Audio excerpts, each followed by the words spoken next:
आज कुछ बोल रहे हैं आप, जोर से बोलिए। आवाज आ ही नहीं रही मेरा।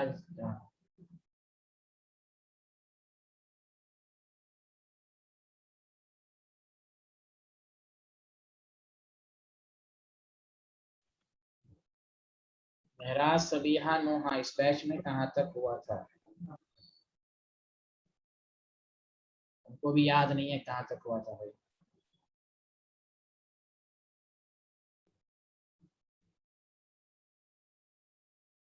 सभी आपको कुछ याद है? पिछले क्लास में थी, थर्सडे वाली क्लास में। महराज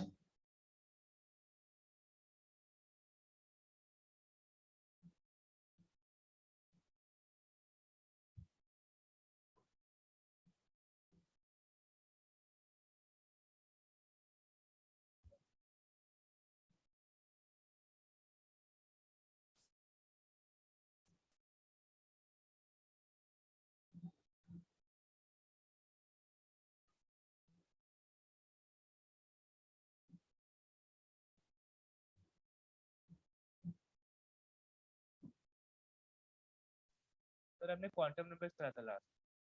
वो तो जानते हैं क्वांटम नंबर में कहाँ तक पढ़ा था, प्रिंसिपल एजीमुथल। सर लास्ट पढ़ लिया था हमने, मुझे लगता है last quantum. Spin quantum number पढ़ लिया था। यस सर, हमने स्पिन पढ़ लिया था।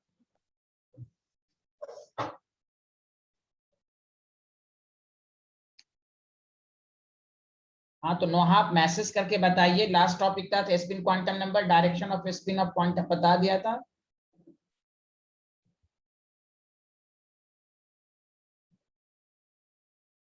बता ही नहीं रहे कैसे, एग्जैक्टली बता ही नहीं रहे कहाँ तक हुआ था। चलिए मैं यहाँ से शुरू कर रहा हूँ।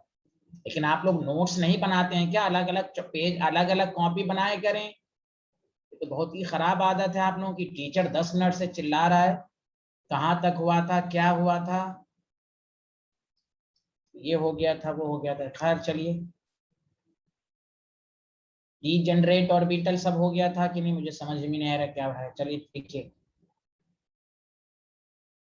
नेटवर्क की प्रॉब्लम इतनी क्यों रहती है आप लोगों की यहाँ भाई? It gives the orientation of spin of electron.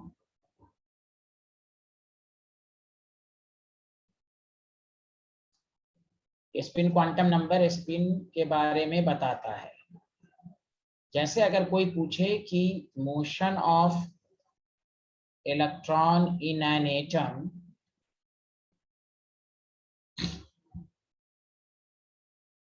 तो मोशन दो तरह का होता है इलेक्ट्रॉन का। एक होता है मोशन ऑफ इलेक्ट्रॉन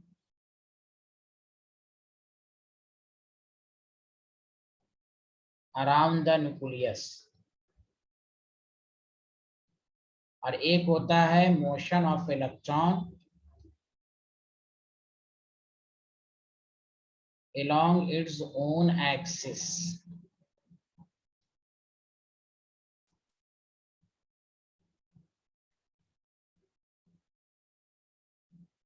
और इसी को हम स्पिन ऑफ इलेक्ट्रॉन कहते हैं। तो स्पिन ऑफ इलेक्ट्रॉन कहते हैं जिसको आप ये भी कह सकते हैं सेल्फ रोटेशन। तो spin quantum number orientation off spin को बताता है, और स्पिन का मतलब होता है motion of electron along its own axis. लिख लिया सारे लोग, हाँ या ना?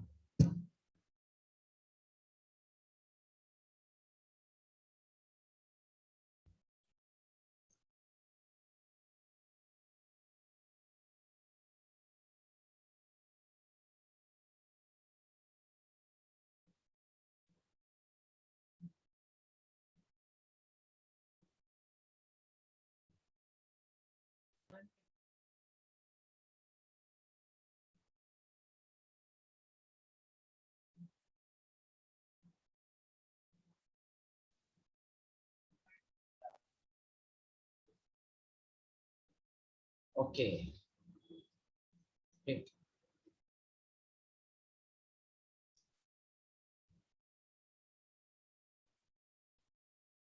तो इसमें कहा गया फॉर स्पिन के लिए एस की वैल्यू +½ लें, मतलब इलेक्ट्रॉन जो है अपने एक्सिस पर भी रोटेट कर सकता है। क्लॉकवाइज के लिए आप ये लें, ऐसा कोई नेसेसरी नहीं है कि प्लस हाफ ही लेना है, मतलब एंटी क्लॉकवाइज के लिए आपको इस टू माइनस हाफ लेना है। लेकिन ये दोनों रिलेटिव टर्म्स हैं, अगर ये माइनस हाफ क्लॉकवाइज को भी माइनस हाफ ले सकते हैं, ऐसा कोई नेसेसरली नहीं है कि प्लस हाफ ही क्लॉकवाइज के लिए होगा। हाँ, एक अगर प्लस हाफ होगा तो दूसरा माइनस हाफ होगा।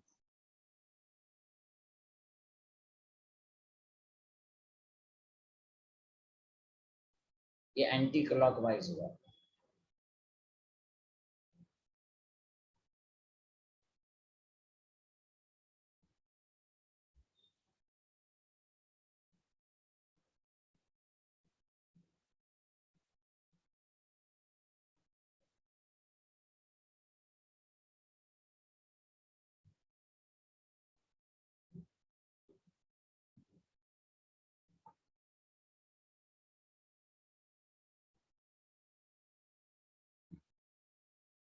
चलिए, चारों क्वांटम नंबर आपका हो गया। चलिए अब आइए जो हमें पढ़ना है, टॉपिक डालिए, या पढ़ने से पहले एक क्वेश्चन कीजिए। Which of the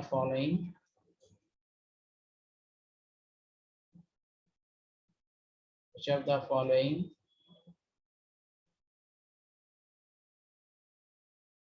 subshell does not exist?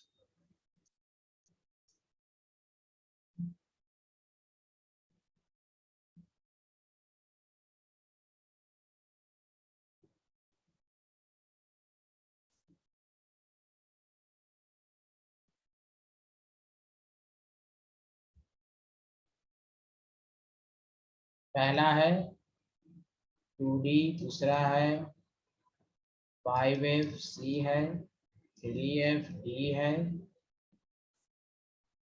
समझा कि नहीं? 2F E है, 4D। तो बताइए सारे लोग,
तो देखिए पहले तो लॉजिक समझें।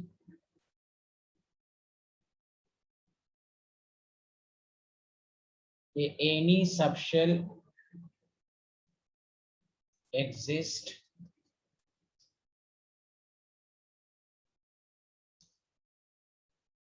if value of n जो होता है ग्रेटर देन एल होना चाहिए। किसी भी सबशेल को एग्जिस्ट होने के लिए n ग्रेटर देन एल। जैसे यहाँ 2D है पहला, इसमें n की वैल्यू 2 है, d के लिए l की वैल्यू 2, तो कहेंगे इट डज नॉट एग्जिस्ट। जबकि n ग्रेटर देन एल यहाँ बराबर आ रहा है, तो इट डज नॉट एग्जिस्ट। सबको समझ में आया? सिमिलरली आपके पास है 5F, तो 5F तो एग्जिस्ट करेगा, N5 L3, तो n ग्रेटर देन L है तो इट एग्जिस्ट। किसी भी सबशेल को एग्जिस्ट होने के लिए n ग्रेटर देन L होना चाहिए। 3F भी एग्जिस्ट नहीं करेगा, N3 L3, तो n ग्रेटर देन L नहीं है, बराबर है यहाँ, तो इट डज नॉट एग्जिस्ट। बोलिए, सबको आ रहा है समझ में?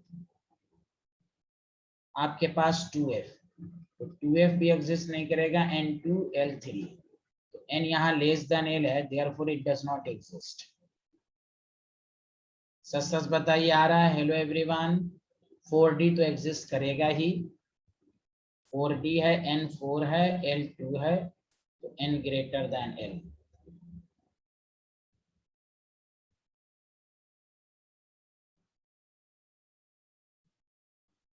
बताइए, कोई डाउट इसमें? मेरा सबको समझ में आया? नोहास? Yes, sir. Yes, sir. Good, लिख लीजिए। किसी भी सबशेल को एग्जिस्ट होने के लिए n ग्रेटर देन l होना चाहिए।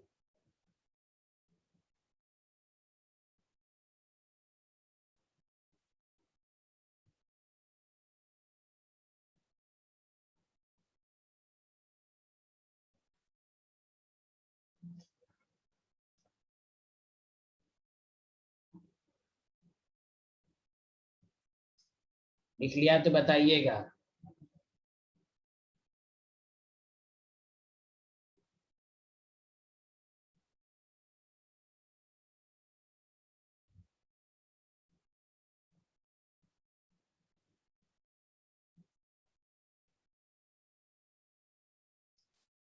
लिख लिया?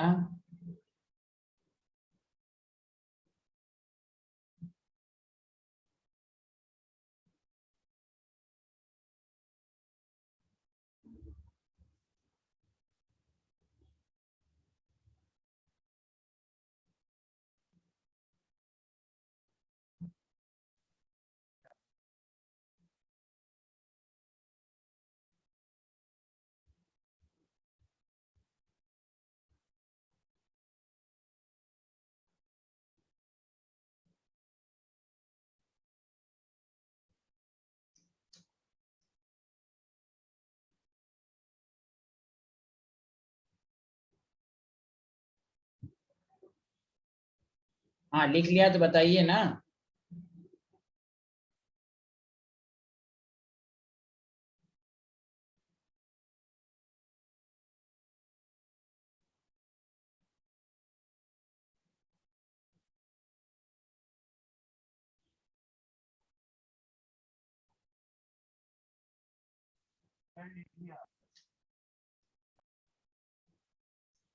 अब आइए शॉर्ट फॉर्म में, ये तो हुआ, ये डायरेक्ट भी आप याद रखिए।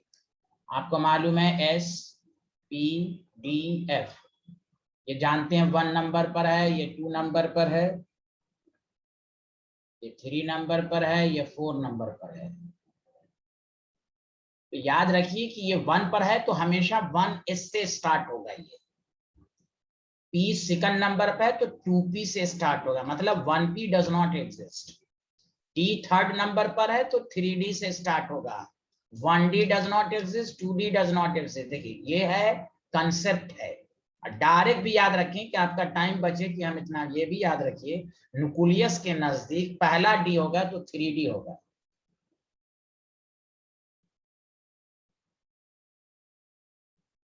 समझ रहे ना? पहला F जो होगा वो 4F होगा। 1F 2F 3F does not exist. बताइए, ये लॉजिक से सबको समझ में आया? हेलो एवरीवन, 1S से स्टार्ट होगा, ये 2P से स्टार्ट होगा, ये 3D से स्टार्ट होगा। तो डायरेक्ट भी आप बता सकते हैं। कोई कहे इसके पीछे कॉन्सेप्ट क्या है, तो any subshell exist if the value of n greater than l।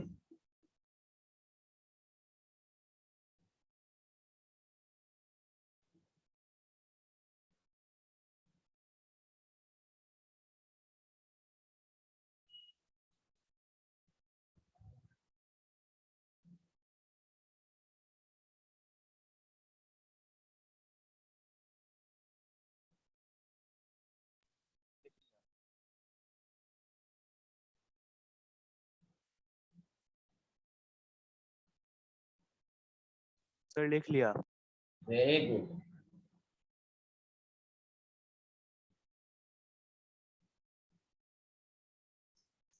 अब आइए नेक्स्ट टॉपिक डालिए, एनर्जी ऑफ ऑर्बिटल कैसे हम चेक करते हैं।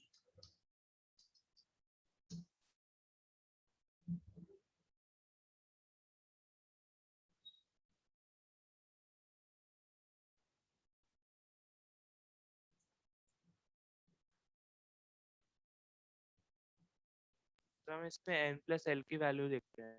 हाँ, वेरी गुड। और एनर्जी ऑफ सबशेल, यहाँ देखें सारे लोग,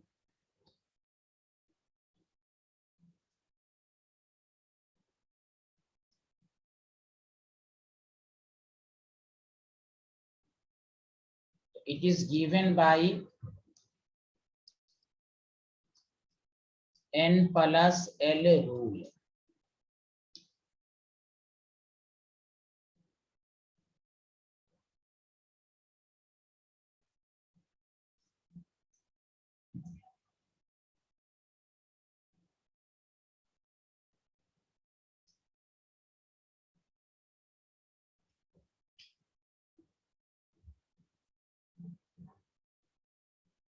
लिख लिया सारे लोग? तो देखिए पहले साथ साथ लिखिए। पहला point, the orbital with higher value of n+l will have higher energy.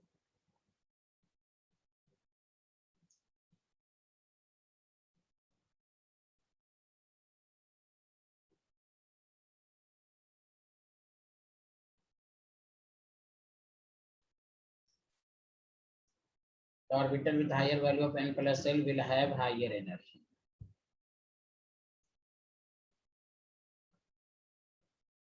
If the orbital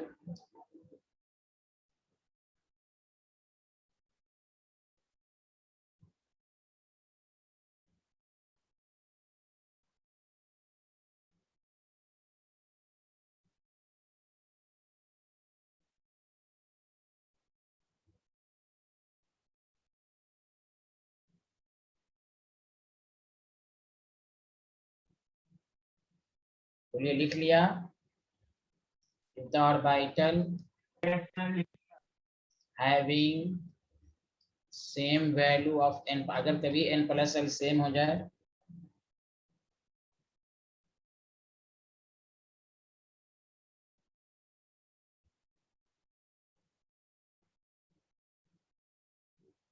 same value of n+l,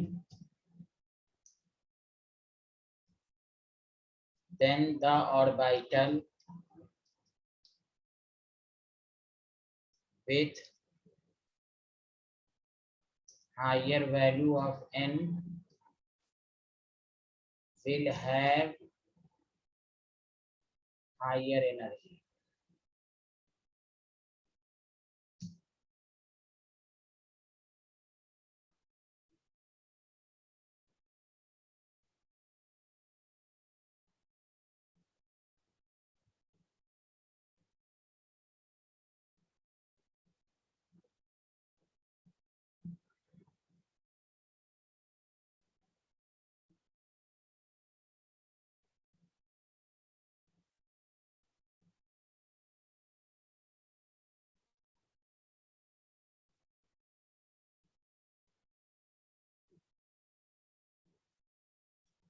लिख लिया सारे लोग?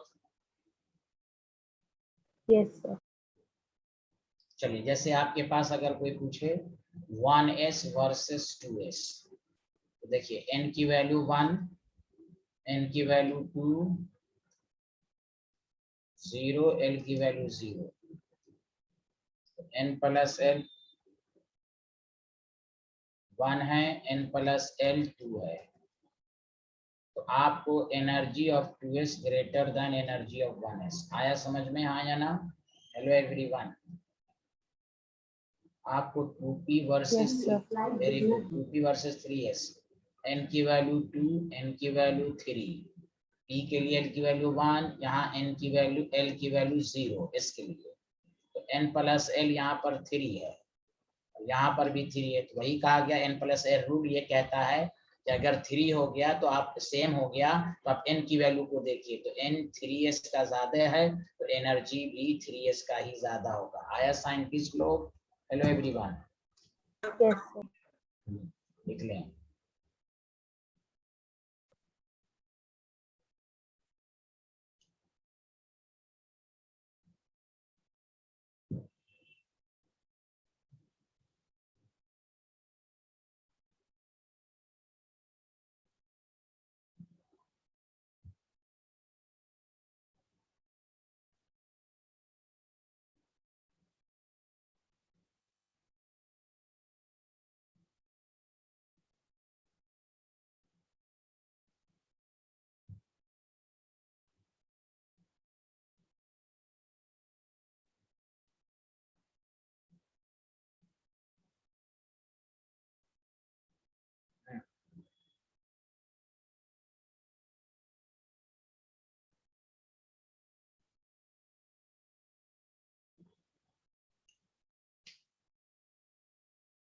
लिख लिया, बताइएगा।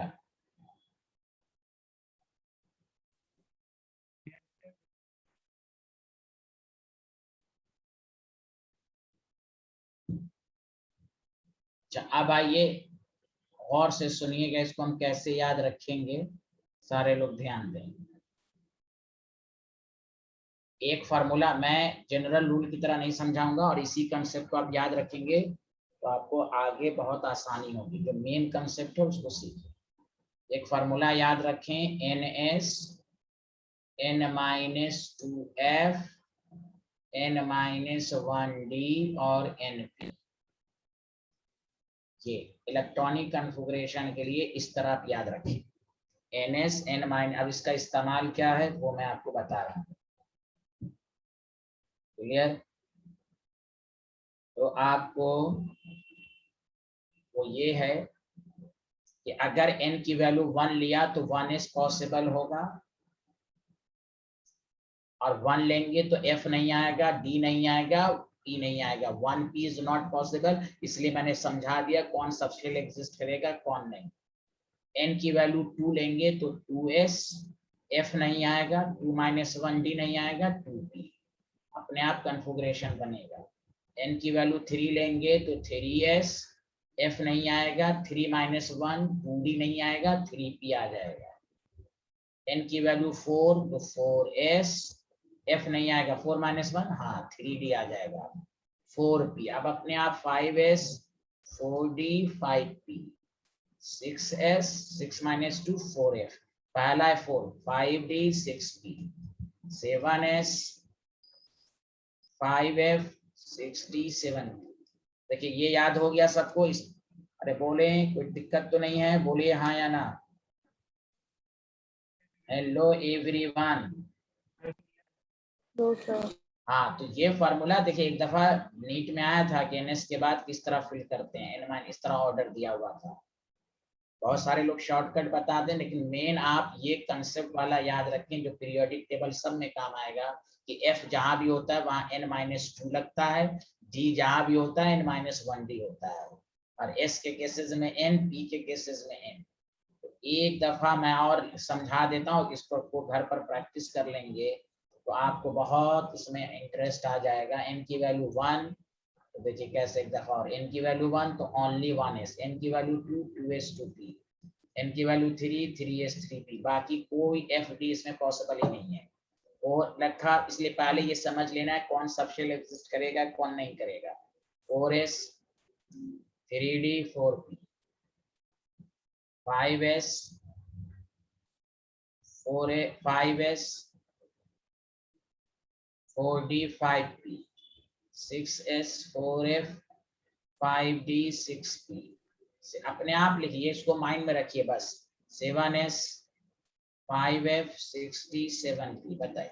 और यही आपको लिखने का तरीका है कि आप अपने आप बगैर रटे हुए अपने आप इस फार्मूले के थ्रू लिख सकते हैं। बताइए आया समझ में, हाँ या ना, लिख लीजिए एक दफा।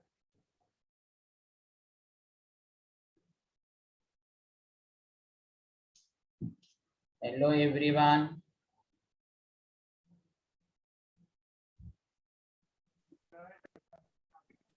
हाँ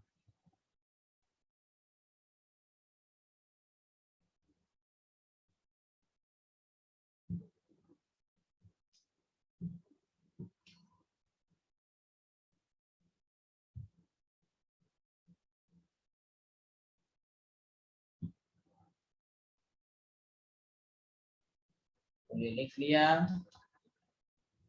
Yes, sir. Thank you. अब आइए इसमें जो सबसे इंपॉर्टेंट गुफ्तगू है वो ये है, ध्यान दें, अगेन लिखेंगे नहीं, order of energy of orbital, please लिखिएगा नहीं, ये रिक्वेस्ट है। इसमें ये तो मैंने आपको लिखा दिया, energy of orbital n+l rule से देखते हैं, बाकी को लिखने का तरीका असल रूल के मुताबिक सीखिए। अब आइए केस फर्स्ट। केस फर्स्ट ये है कि ऑर्डर ऑफ एनर्जी में पहला कंसेप्ट याद रखें, for multi electron system.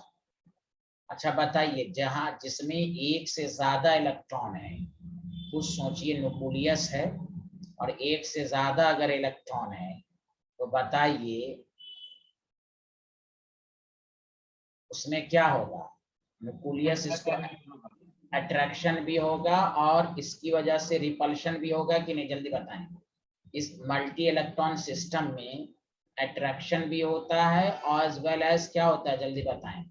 Hello everyone, repulsion भी होता है ना, प्लीज बोलिए ना सब लोग, hello everyone.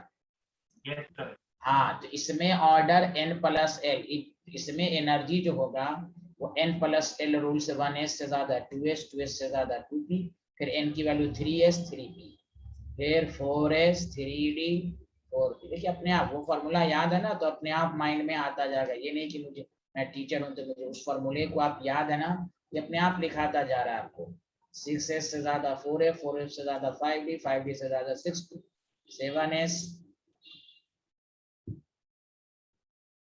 5f 6d 7d। But सुने अच्छे से, ये सबसे इंपॉर्टेंट क्वेश्चन है।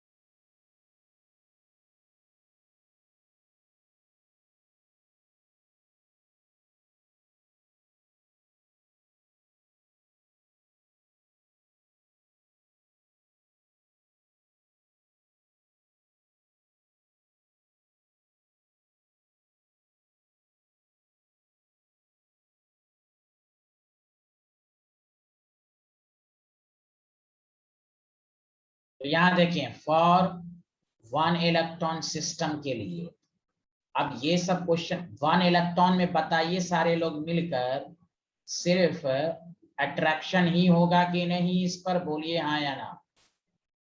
Yes. तो यहाँ जो एनर्जी होती है डिपेंड्स अपॉन, एनर्जी जो थी depends upon only the value of n। यहाँ n+l नहीं चलेगा, only the value of n।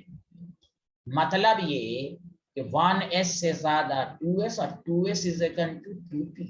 इस तरह के क्वेश्चन आते हैं, हम लोग क्या करते हैं इसी को याद किए रहते हैं, और ऑब्जेक्टिव में ये तो याद होना ही चाहिए।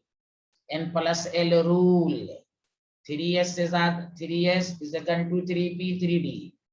जब अट्रैक्शन है तो आपने नहीं पढ़ा, न्यूक्लियस से दूर जाएंगे तो एनर्जी बढ़ेगी। एक ही शेल में अगर दोनों सब शेल हैं तो दोनों की एनर्जी सेम होगी, क्योंकि यहाँ सिर्फ अट्रैक्शन लिया जा रहा है। 4s is equal to 4p is equal to 4d is equal to 4f। समझ में? जैसे अगर आपको कोई क्वेश्चन दे दे, मान लिया क्वेश्चन आया, कंपेयर द, और से सुने, compare the energy of following orbital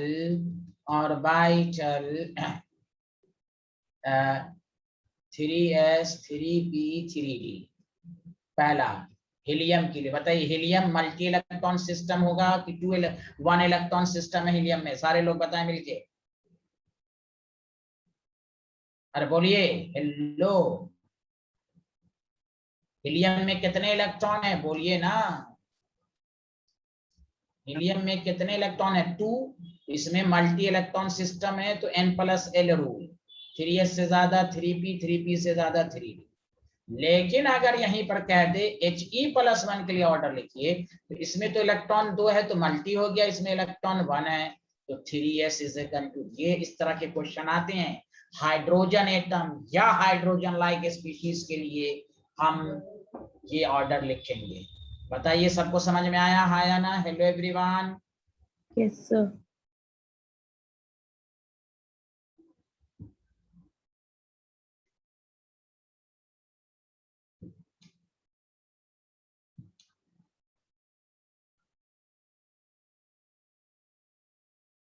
ये लिख लिया तो बताइए।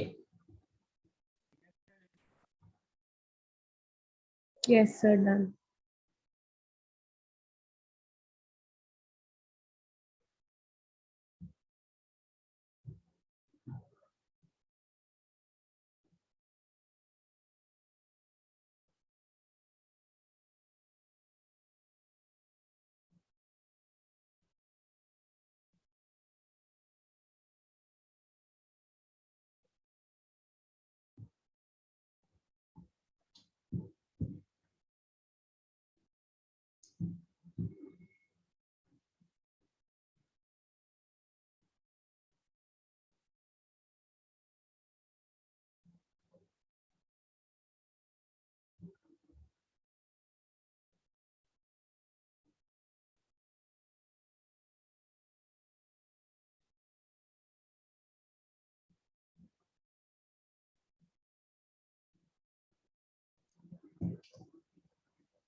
लिख लिया तो बताइएगा।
बोलिए, लिख लिया? Hello everyone.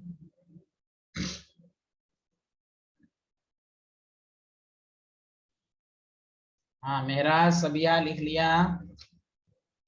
Yes sir. Very good. अब आइए, rule for electronic configuration.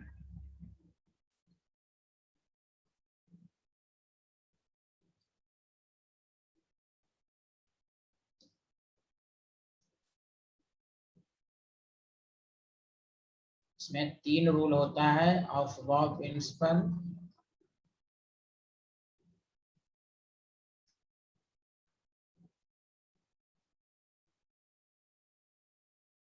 Number 2, Pauli's exclusion।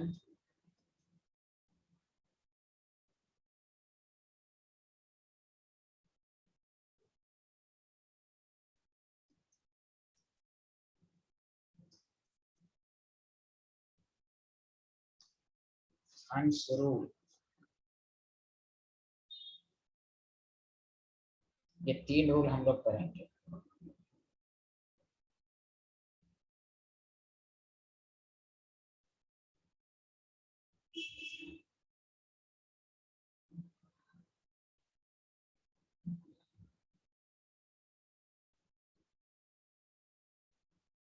लिख लिया?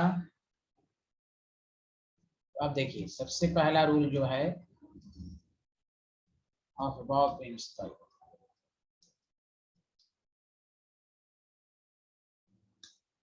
ऑफ बॉब प्रिंसिपल ये है, इसका नाम जो होता है, ये साइंटिस्ट का नाम नहीं है, इसका मीनिंग होती है बिल्डिंग अप, बनाना। इन्होंने सिंपल ये कहा कि आप इलेक्ट्रॉन उस ऑर्बिटल को दें जिसकी एनर्जी कम है, और किसकी एनर्जी कम है वो n+l रूल आप सीख गए। सिंपल रूल है कि electrons are filled in different orbital in the increasing order of their energies. मेरे साथ साथ लिखें, in the ground state. Ground state का मतलब stable state. In the ground state electrons are filled in the increasing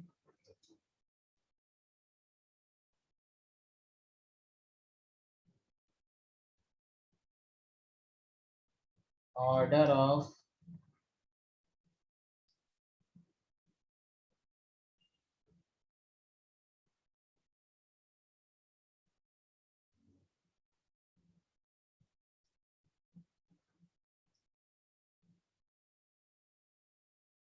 energies. Electrons are filled in the increasing order of their energy. Filled in different, एक बात ऊपर लिख लीजिएगा, in the orbital. Electrons are filled in the orbital in the increasing order of their energies. लिख लिया सारे लोग? हाँ या ना? जल्दी बताएं।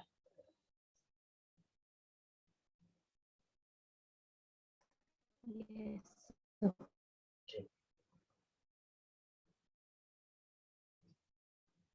तो देखिए, सबसे पहली बात, आपके पास जैसे लिथियम का लिखना, लिथियम में 3 इलेक्ट्रॉन है, आपको मालूम है, 1s के बाद 2s, तो s में 2 इलेक्ट्रॉन, इसमें बचा कुचा 1। सोडियम में कितने इलेक्ट्रॉन हैं? 11। तो n की वैल्यू 1, 1s, n की वैल्यू 2, 2s, 2p, n की वैल्यू 3s, 3p। तो s में कितने इलेक्ट्रॉन होते हैं? 2। फिर s में कितने होते हैं? 2। p में कितने होते हैं? 6। s में कितने बच गया? 1। तो बस बताइए, सबको समझ में आ रहा है? हेलो एवरीवन, इस तरह इलेक्ट्रॉन की फिलिंग करेंगे। आपके पास कैल्शियम 20 है, 1s, n की वैल्यू 2s, 2p, n की वैल्यू 3s, 3p, n की वैल्यू 4s, 3d, 4p। तो इसमें 2, 2, 4, 10, 12, 18, 20। बाकी की जरूरत नहीं है, हमें जरूरत नहीं। बताइए, आ रहा है सबको समझ में? कुछ तो बोलिए।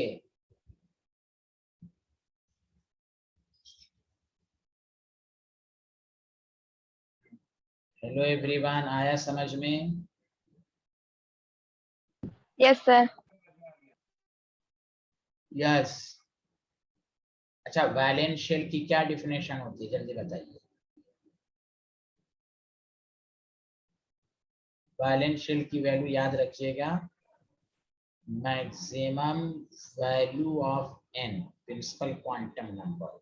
जैसे यहाँ 4 है तो 4s हो गया, यहाँ 3 है, तो maximum value of n is called valence shell.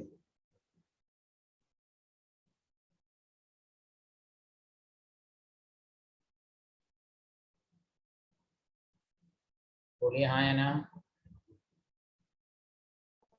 Yes, sir.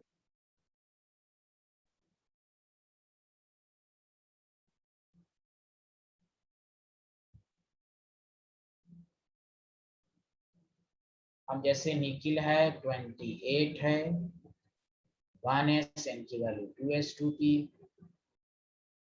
3s, 3p, 4s, 3d, 4p। 2, 2, 4, 6, 10, 12, 6, 18, 2, 20, 1, 8। अब आप सारे लोग बताइए, वैलेंस शेल कौन है इसमें? वैलेंस शेल बताइए इसमें, वैलेंस शेल। सबिहा, नोहा और मेहराज, वैलेंस शेल बताएं इसमें कौन है? 3D.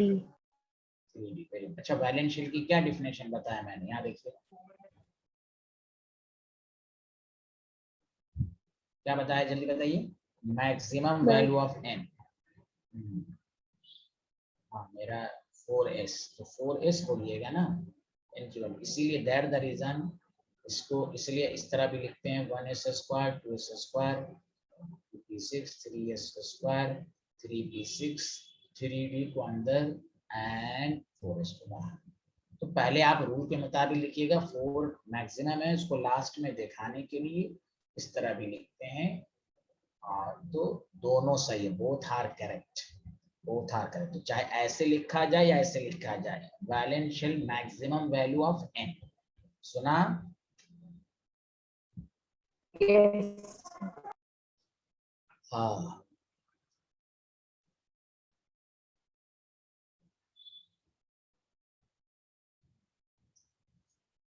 जैसे आपके पास है सल्फर 16 है, तो 1s, 2s, 2p, 3s, 3p, इसमें 2,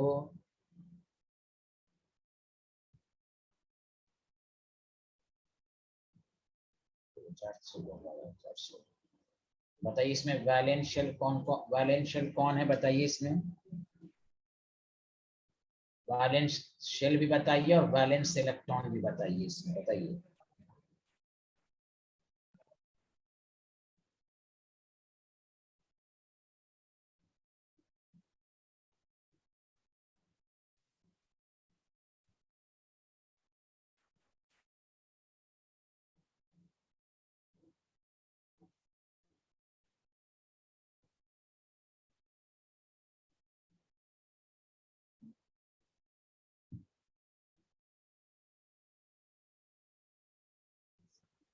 बोलिए ना, कुछ तो बोलिए।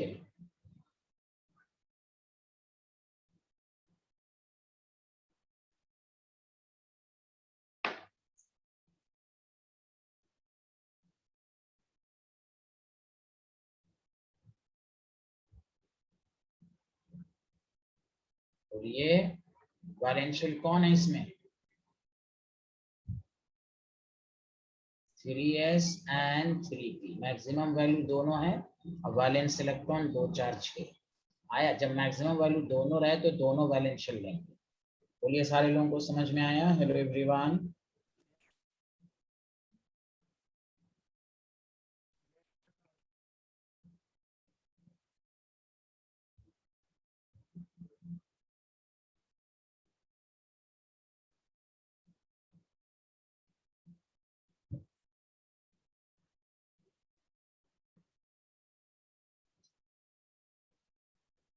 यस सर, चलिए।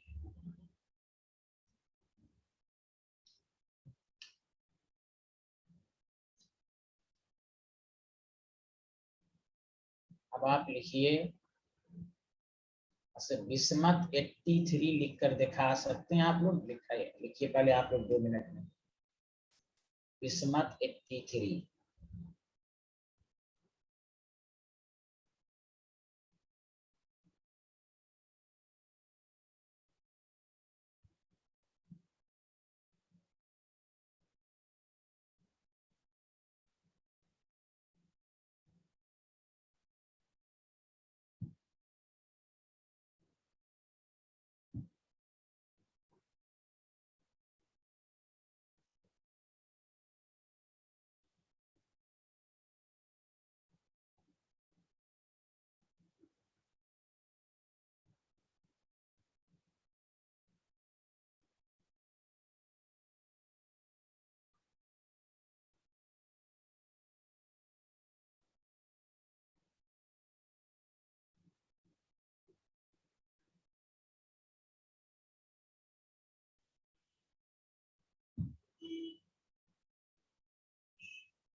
लिख लिया सारे लोग, हाँ या ना?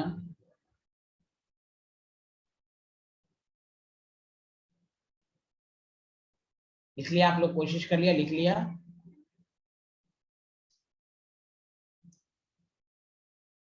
वन एस, एन की वैल्यू 2, 2s 2p, एन की value 3, 3s 3p, 4s 3d 4p, 5s 4d 5p, 6s 4f 5d 6p। देखते हैं, 2 2 4 10 12 18 20, 20 हो गया, 30 हो गया यहाँ पर, 36 38 48 54 54 to 56 17 10 30 83। आया समझ में?